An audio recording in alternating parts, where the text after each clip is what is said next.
Une fois la prébudgétisation effectuée, on va pouvoir ventiler donc ce même budget dans les différents centres de coûts. Pour cela, il faut aller dans Gestion comptable, Contrôle de gestion, Ordre interne, Prébudgétisation et ensuite Coûts prise en charge activité, KPF6 modifié. On double-clique sur la transaction, on regarde qu'on se situe bien dans le schéma 1.401. On renseigne ensuite la période, donc ici on renseigne l'exercice intégral de l'année 2020, puisque on a effectué une phase de prébudgétisation pour l'année 2020. On rentre ensuite notre numéro d'ordre qu'on a noté et notre groupe, à savoir G14.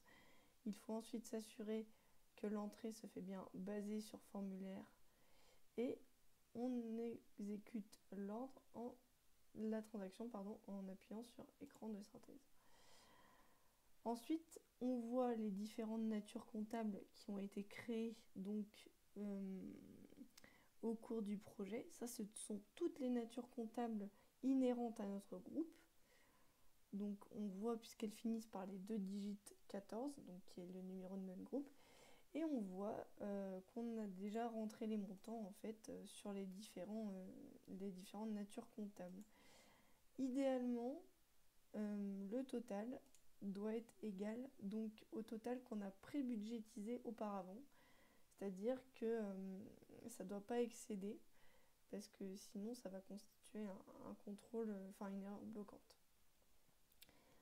Une fois les données rentrées, il faut bien penser à enregistrer et la transaction est terminée.